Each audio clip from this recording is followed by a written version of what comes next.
2024 के लोकसभा चुनाव की तारीखों का ऐलान भी नहीं हुआ है, लेकिन उससे पहले ही दलित वोट बैंक पर मजबूत पकड़ रखने वाली बहन कुमारी मायावती को बड़ा झटका लग सकता है। जी हां, उत्तर प्रदेश में 10 सांसद बसपा को छोड़ने की खबर सामने आ रही है। बताया जा रहा है कि इसमें से 4 सांसद भारतीय जनता पार्टी के खेमे में जा सकते हैं, तो वहीं 3 सांसदों की एंट्री समाजवादी पार्टी में हो सकती है। कांग्रेस पार्टी भी इस मुद्दे में पिछड़ती हुई नजर नहीं आ रही है और ये सूत्रों के हवाले से मिल रही खबरों के मुताबिक 3 सांसद कांग्रेस पार्टी का दामन थाम सकते हैं। यानी कि 11 सीटों पर 2019 के लोकसभा चुनाव में जिस मायावती को जीत हासिल हुई थी, उनको आगामी 2024 में बड़ा झटका लगता हुआ नजर आ रहा है। लेकिन मायावती अकेले दम पर यहां पर हुंकार भरने का दावा कर रही है। जिस तरीके से तमाम राजनीतिक समीकरण बन रहे हैं, उनके आधार पर मायावती ने स्पष्ट तौर पर कह दिया है कि बसपा अकेले दम पर चुनाव लड़ेगी और अपने संगठन की मजबूती के दम पर जीत दर्ज करने वाली है। न्यूज रूम में इस वक्त मेरी मौजूदगी है। तमाम सहयोगियों से जानने की कोशिश करेंगे कि आखिरकार जब 10 जीते हुए सांसद पार्टी को छोड़कर दूसरे दलों का रुख कर रहे हैं, तो आखिरकार मायावती का सियासी भविष्य क्या होगा। अमन जी से पहला सवाल रहेगा। अमन जी, जो स्थिति मायावती की बनती नजर आ रही है बेहद गंभीर है। 11 सांसद 2019 में जीत करके आए थे, 10 संगठन को छोड़ने की बातें कर रहे हैं। किस तरीके के संकेत देख रहे हैं? देखिए, बिल्कुल मायावती की अगर सियासी ज़मीन की बात करें तो 2017 में जो उनके पास तकरीबन 22% के आसपास वोट शेयर था, वहीं 2022 में ये सिमट कर 13% रह गया। तो जो उनका परंपरागत जो वोट बैंक था, उसमें भी लगातार गिरावट देखी जा रही है। वहीं जिस तरह से वो कहती हुई नजर आ रही है कि भाई हम तो अकेले चुनाव लड़ेंगे, तो ऐसे में उनकी जो सियासी पारी है उसको मुझे लगता है कि अब उनको समझने की ज़रूरत है कि ये 2007 वाला यूपी नहीं है, 2007 की तरह के सियासी समीकरण नहीं है, क्योंकि यहाँ पर जो बीजेपी है खासकर उत्तर प्रदेश में बेहद मजबूत हो चुकी है। 2014 में 70 से ज़्यादा सीटें उन्होंने जीती, 2019 में भी लगभग 60 प्लस सीटें उनके पास थी। तो ऐसे में मायावती को यह समझना पड़ेगा कि अगर अपनी जो राजनीति को बचाना है तो कहीं ना कहीं किसी का हाथ ज़रूर पकड़ना पड़ेगा, क्योंकि कांग्रेस जैसी बड़ी पार्टी जो एक समय अकेले दम पर 400 से ज़्यादा सीटें लेकर आती थी, आज उसको भी तमाम सारे सहयोगी दलों के साथ में अपने आप को चलाने के लिए मजबूर होना पड़ता है। लेकिन यही सबसे अहम बात हो जाती है कि जब भी आप इस तरह के भंवर में हो तो आपको फिर दूसरे लोगों का सहारे की ज़रूरत होता है, तभी आप इस तरह की मुश्किल से बाहर आ सकते हो। और मायावती लगातार जिस तरह से इग्नोर कर रही है सपा के तमाम सारे ऑफर को, कांग्रेस पार्टी ने भी कहा है, उससे उनकी मुश्किलें बढ़ेंगी, ना कि कम होने वाली हैं। क्योंकि यूपी की राजनीति में जिस तरह बीजेपी का लगातार ताकतवर है, कांग्रेस और सपा का गठबंधन बना है, तो ऐसे में बीएसपी का जो वोट बैंक है वो लगातार और भी सिमट के जो है कम होने वाला है। तो ऐसे में अगर वो इस तरफ नहीं आई तो आप ये मानकर चलिए कि उनकी मुश्किलें और ज़्यादा बढ़ जाएंगी, क्योंकि उनके जो सांसद हैं वो भी लगातार जो खबरें आ रही हैं वो भी ये बात कहते हुए दिखाई पड़ते हैं कि मायावती की तरफ से उनके पास कोई संदेश भी नहीं है, क्या करना, किस तरह की रणनीति के साथ में आगे जाना है, किस तरह का प्लानिंग करनी है, कोई भी खबर उनके पास नहीं पहुंच पा रही। यही वजह है कि लगातार जो खबरें आ रही हैं वो ये आ रही हैं कि उनके पास जितने भी सांसद हैं लगभग 9 के आसपास बचे हैं, क्योंकि दानिश को तो उन्होंने पहले ही एक तरह से पार्टी से बाहर कर दिया है। तो ये 9 भी कहीं ना कहीं बीजेपी, कांग्रेस पार्टी, सपा के संपर्क में है। तो यहाँ पर मायावती को समझना पड़ेगा कि अगर उनके ये लोग जो चुने हुए लोग थे, अगर ये भी उनकी पार्टी से बाहर चले गए तो उनके लिए बेहद मुश्किल हो जाएगी। बिल्कुल, जिस तरीके से यहाँ पर दानिश अली को पार्टी से निष्कासित कर दिया, दूसरी तरफ देखें तो उनके सांसद श्याम सिंह यादव ये कह रहे हैं कि भाई हमें इंडिया गठबंधन में जाना चाहिए। आखिरकार क्या मायावती अपने जीते हुए नेताओं को, सांसदों का यहाँ पर संगठन में तवज्जो नहीं दे रही है? किस तरीके से यहाँ पर मायावती जो अपनी आगामी रणनीति को तैयार करती नजर आ रही है? देखिए, बिल्कुल मायावती कहती तो हूँ कि भाई मेरा जो है वोट शेयर, अगर मैं किसी के साथ में अगर अलायंस भी करती हूँ तो मेरे को बहुत फ़ायदा नहीं होता। लेकिन ये बात कहने की उनकी आसक्ति नज़र आती है, क्योंकि 2014 में जब वो अकेले चुनाव लड़ती हैं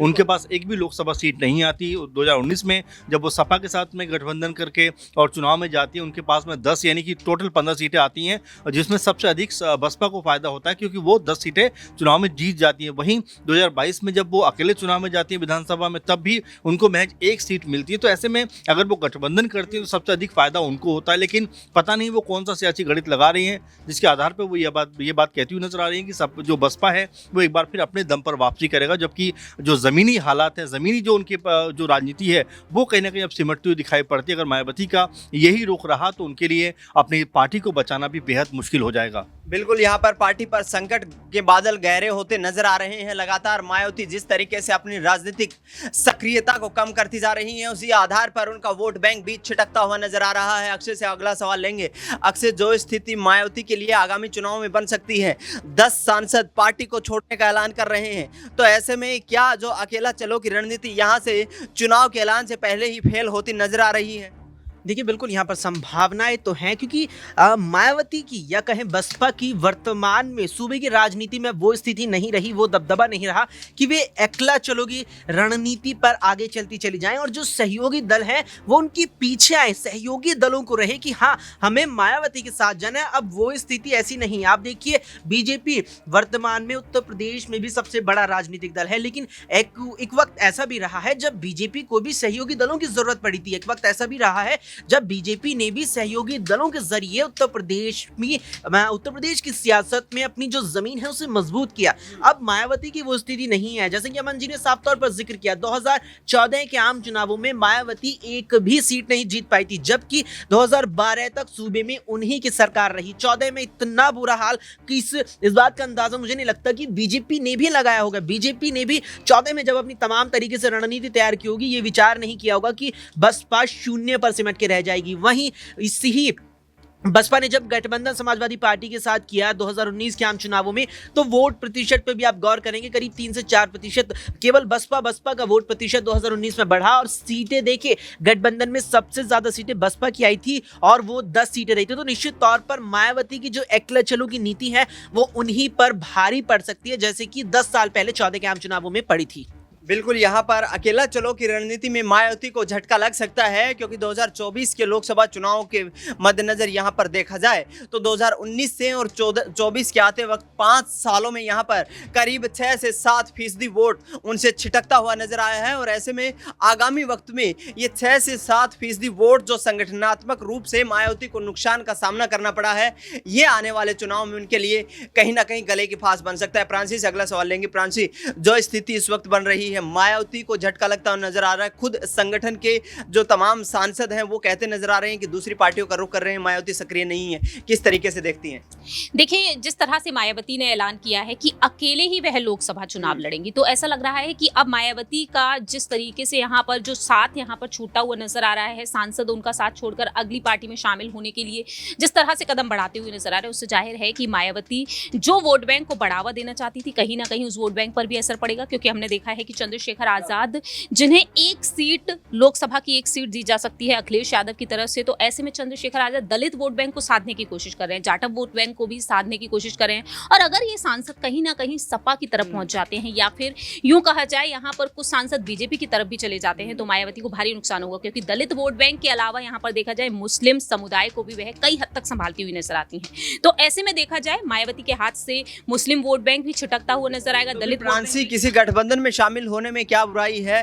जब आपकी पार्टी ही आपसे नहीं समझ रही है, तो फिर गठबंधन में शामिल होने से मायावती क्यों कतरा रही है? देखिए, अंदरूनी सूत्रों के मुताबिक जो दावे किए गए थे, ये दावा तक किया गया था कि मायावती कहीं ना कहीं ऐन मौके पर बाजी पलटती हुई नजर आ सकती है। कांग्रेस ने जिस तरीके से कोशिशें की है कि दलित वोट बैंक को साधने के लिए मायावती को साथ में आना चाहिए, हालांकि यहाँ पर चंद्रशेखर आजाद को लेकर भी बातें सामने आई कि चंद्रशेखर आजाद फरवरी के पहले सप्ताह में ही इंडिया ब्लॉक का हिस्सा बन सकते हैं, इस गठबंधन में वह शामिल हो सकते हैं, लेकिन ऐसा होता हुआ दिखाई नहीं दिया है। तो कहीं ना कहीं अंदर खाने में वो चीजें अभी भी कहीं ना कहीं जारी है। मल्लिकार्जुन खड़गे जो दलित वोट बैंक को साध रहे हैं कांग्रेस में, और ऐसे में ये तक कहा गया है कांग्रेस के ही एक वरिष्ठ नेता की तरफ से कि आज भी मायावती से संपर्क साधने की कोशिश की जा रही है, बातचीत जारी है। राहुल गांधी की भारत जोड़ो न्याय यात्रा भी यूपी में है और प्रियंका गांधी वाड्रा की मुलाकात भी उनसे पहले हो चुकी है। तो ऐसे में देखा जाए मायावती को मनाने की कवायद अब भी तेज है, मुझे लगता है कि आने वाले समय में भी रहेगी। और अगर मायावती का साथ अभी 10 सांसद छोड़ रहे हैं, अगर छोड़ भी देते हैं, तो इसके बाद कहीं ना कहीं विधायकों की बारी आती हुई नजर आ सकती है, पार्षदों की, कार्यकर्ताओं की,